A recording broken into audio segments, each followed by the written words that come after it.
Chapter 21. Limhi's people are smitten and defeated by the Lamanites. They meet Ammon and are converted. They tell Ammon of the 24 Jaredite plates. And it came to pass that Limhi and his people returned to the city of Nephi, and began to dwell in the land again in peace. And it came to pass that after many days the Lamanites began again to be stirred up in anger against the Nephites, and they began to come into the borders of the land round about. Now they durst not slay them, because of the oath which their king had made unto Limhi, but they would smite them on their cheeks, and exercise authority over them, and began to put heavy burdens upon their backs, and drive them as they would a dumb ass. Yea, all this was done, that the word of the Lord might be fulfilled. And now the afflictions of the Nephites were great, and there was no way that they could deliver themselves out of their hands, for the Lamanites had surrounded them on every side. And it came to pass that the people began to murmur with the king because of their afflictions, and they began to be desirous to go against them to battle. And they did afflict the king sorely with their complaints. Therefore he granted unto them that they should do according to their desires. And they gathered themselves together again, and put on their armor, and went forth against the Lamanites to drive them out of their land. And it came to pass that the Lamanites did beat them, and drove them back, and slew many of them. And now there was a great mourning and lamentation among the people of Limhi, the widow mourning for her husband, the son and the daughter mourning for their father, and the brothers for their brethren. Now there were a great many widows in the land, and they did cry mightily from day to day, for a great fear of the Lamanites had come upon them. And it came to pass that their continual cries did stir up the remainder of the people of Limhi to anger against the Lamanites. And they went again to battle, but they were driven back again, suffering much loss. Yea, they went again, even the third time, and suffered in the like manner, and those that were not slain returned again to the city of Nephi. And they did humble themselves even to the dust, subjecting themselves to the yoke of bondage, submitting themselves to be smitten and to be driven to and fro, and burdened according to the desires of their enemies. And they did humble themselves even in the depths of humility, and they did cry mightily to God.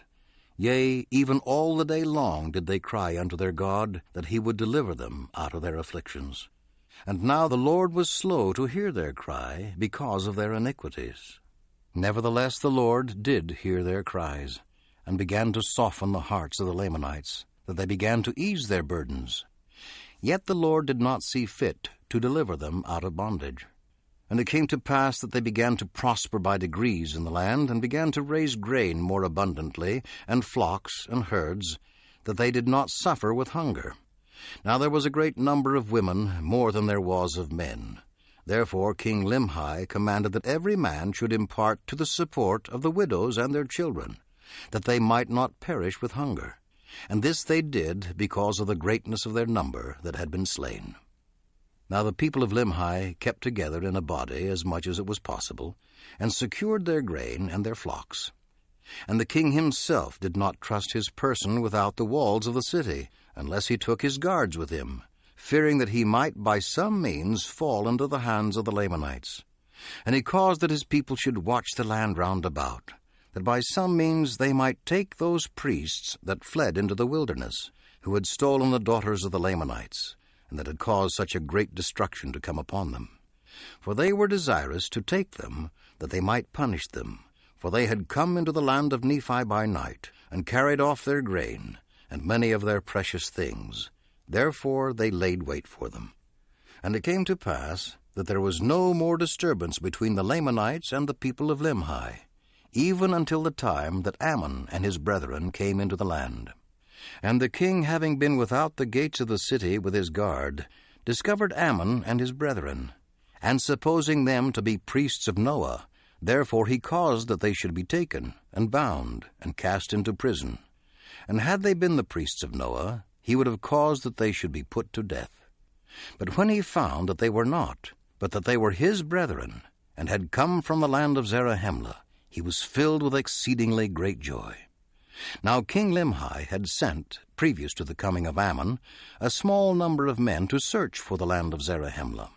but they could not find it, and they were lost in the wilderness.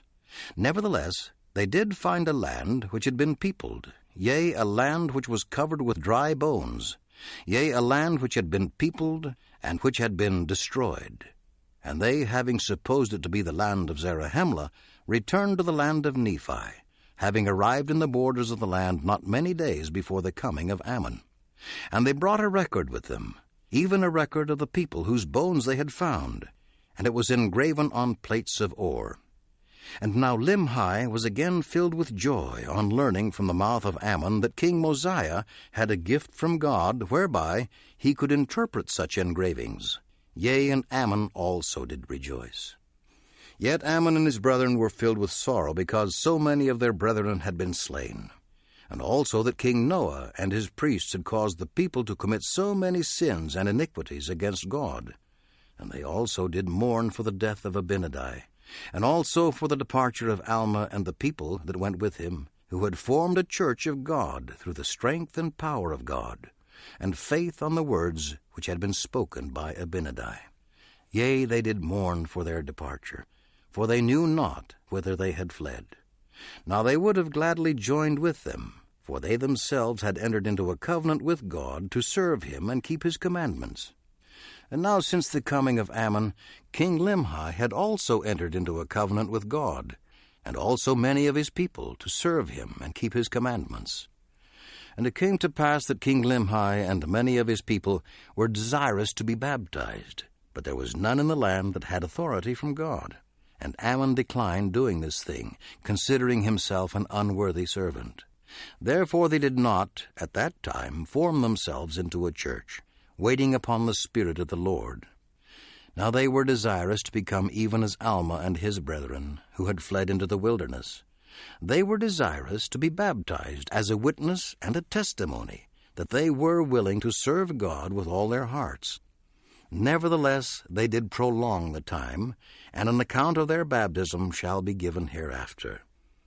And now all the study of Ammon and his people, and King Limhi and his people, was to deliver themselves out of the hands of the Lamanites and from bondage.